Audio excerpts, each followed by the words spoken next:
Good morning বন্ধুরা, welcome back to my channel Rajnandini blog চ্যানেলে তোমাদের সকলকে জানাচ্ছি অনেক অনেক স্বাগত আর অনেক অনেক ভালোবাসা।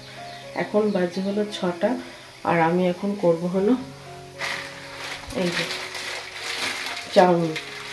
সকালবেলা স্কুল আছে তো আজকে উঠেছি 6টার সময় আর টিফিন কিচ্ছু নেই আর কি, মানে ঘরে কিছু নেই আর কি, সেই জন্য ভাবছি যে চাউমিনটা করে দিয়ে যায়, নাহলে খাবে কি, এই জন্য আস্তে আস্তে কথা বলছি।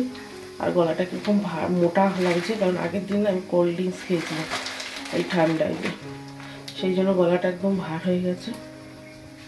জল বসিয়ে দিয়েছি আর চাউমিনটা করতে করতে এদিকে কিছু বাসন পড়ে আছে, এই যে এই বাসনগুলোকে ধুয়ে নেব।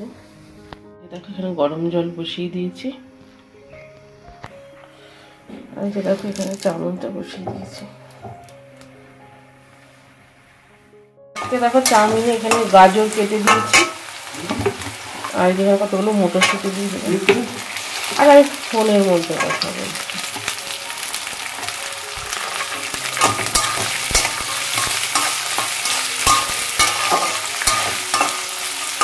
শীতকালে না সকালবেলা উঠতে কষ্ট হয়, কিন্তু একটু যদি কষ্ট করে ওঠা যায় না, আলের সেই মিগটা কাটিয়ে, মানে অলসতার ভাবটা কাটিয়ে যদি একটু ওঠা যায় না, তাহলে কিন্তু চটপট করে কাজ সেরে নেওয়া যায়। আর এখানে দেখো একটু বাঁধাকপি দিয়েছিলাম, তো এর আগে একবার আমি বাঁধাকপি সেদ্ধ করে দিয়ে দেখার পর একদম ঘন্ট হয়ে গেছিলো। তো আজকে কাঁচা বাঁধাকপি মানে একদম ভাজা, যখন নাকি গাজরটা আর মটরশুঁটি ভাজছিলাম তো তার মধ্যে দিয়েছি, তো দেখলাম বেশ সুন্দর মানে ঝরঝরেই রয়েছে। আর এখানে দেখো আমার যা আর যার ছেলে এসছে। ভালো করে বল, কি বলবি বল। মাধ্যমিক পরীক্ষা দেবে, কি বল? মাধ্যমিক পরীক্ষা দিবি ভালো করে, তুই ভালো করে দিবি।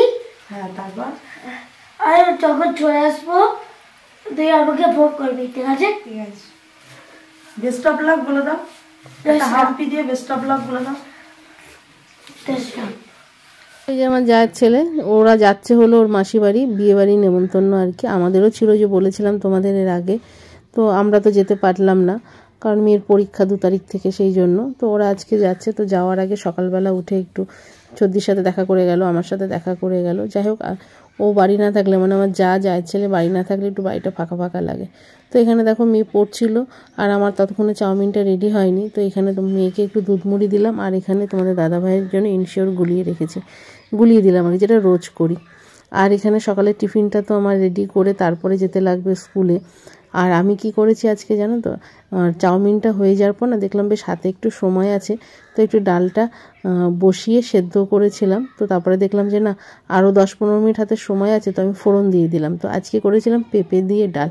আর এখানে দেখো লঙ্কাগুলোকে একটু চিড়ে দিচ্ছি, আর প্রচণ্ড ঝাল লঙ্কাগুলো, সেই জন্য একটু অল্প চিড়ে 4টে লঙ্কা দিলাম, আর বেশি ঝাল হলে তো মেয়ে খেতে পারবে না। আর এখানে কি করেছি বলো তো, ডালটার ফোড়ন দিয়ে লঙ্কা চিড়ে দিয়ে ঢাকা দিয়ে তারপরে আমি স্কুলে চলে গেছিলাম। তারপরে যখন আমি স্কুল থেকে ব্যাক করেছি, তারপরে দেখো এখানে বেগুনগুলো লম্বা লম্বা করে কেটে রেখেছি, বেগুনি করব। আর ডালটা তো তখন ঠান্ডা হয়ে গেছিলো, তো একটু ভালো করে গরম করে নিলাম। আর এই যেখানে বেসনটাকে ভালো করে ফাটিয়ে নিলাম, কারণ আমার শাশুড়ি মা বলে যত বেসন ফাটাবে ততটা বেশি ভালো করে ফাটালে না তোমার হলো চপই বলো আর বেগুনি বলো বেশ সুন্দর খাস্তা হয়। আর এখানে দেখো খাবার বেড়ে দিয়েছি, গরম গরম তোমার হলো বেগুনি, আর এখানে তোমার হলো পেঁপে দিয়ে ডাল।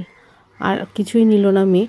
আর এর সঙ্গে তোমার হলো ডিম ভাজা করে দিতে বলেছিল, তো মানে ও চাইছিল, তারপরে বললো যে না আর খাবো না, তারপরে আবার 2টো পেঁয়াজিও করে দিয়েছিলাম।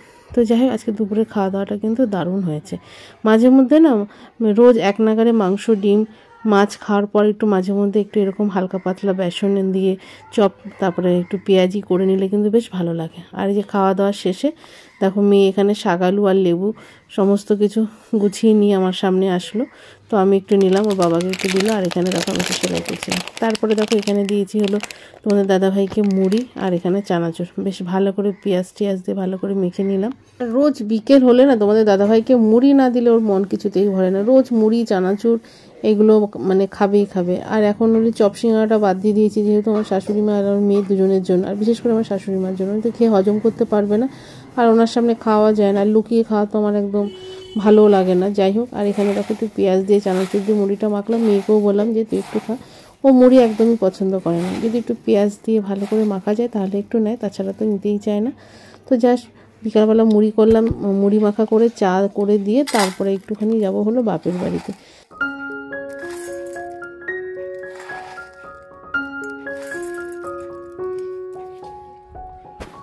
প্রত্যেকবার শীতে মা পিঠে তৈরি করে, আর এই যে এবার তো মার হঠাৎ করে শরীর খারাপ হয়ে যাওয়াতে না এবার আর মেয়েকে পিঠে তৈরি করে খাওয়াতে পারিনি। মেয়ে শুধু না, আমাদের বাড়ির সবাই। তো আমি তো শুধু মালপোয়াটাই ভালো পারি, তাছাড়া আর কিছু পারি না।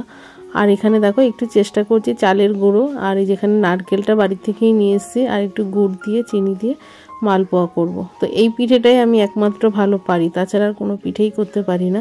আর পিঠে করা কিন্তু বড় ঝামেলার কাজ, আর এত বড় ঝামেলা আমি একা কাঁধে নিয়ে আমার পক্ষে সম্ভব না। আর আমার মা আজকে আসতে পারবে না, মা যদি শরীর ভালো থাকতো মাকে আসতে বললে তাহলে তো আমি করতে পারতাম। আর এখানে দেখো সুজি দিয়েছি, চালের গুঁড়ো, আর এখানে এই যে একটা গুড়ের টুকরো দিয়েছিলাম, কিছুতেই গলছে না।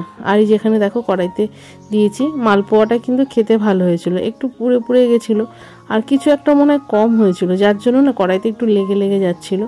আর পিঠে করতে গেলে তো গ্যাসের অবস্থা দেখো কি হয়েছে। আর অনেকক্ষণ ধরে করেছি, সে রাত্রি তোমার 1:30-2 তো বেজেই গেছিলো শুতে শুতে। আর একা একা করা, আর কেউ যদি একটু হেল্প করে তাহলে বেশ সুবিধা হয়। যাই হোক, মেয়েকে তো করে খাওয়ালাম, আর বারবার করে পিঠে পিঠে করছিল। তো যাই হোক, যেটুকু পারি আমার যতটুকু সাধ্য সেই মতো করার চেষ্টা করেছি। তো মালপোয়া করার পর ভেবেছিলাম পাটিসাপটা করব, তা সাহস করে করতে পারিনি, কারণ মা বললো যে তুই পারবি না, লেগে যাবে, মাঝখান থেকে নষ্ট হবে, আর আমিও যেতে পারবো না। তো সেই জন্য সবটা দিয়েই মালপোয়া করে নিলাম। আর ভালো হয়েছিল খেতে, খারাপ হয়নি। আর গ্যাসের অবস্থা দেখো, এটা পরে পরিষ্কার করব, তো রাতে আর হবে না, তো সকালের দিকেই পরিষ্কারটা করব।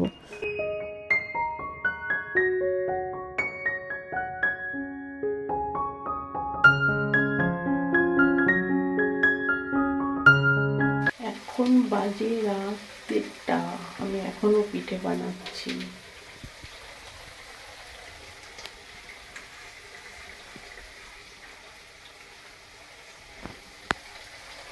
তো আজকে দেখো উইদাউট হেল্পিং হ্যান্ড ছাড়া আমি সমস্ত পিঠে কিন্তু করা কমপ্লিট করে ফেললাম।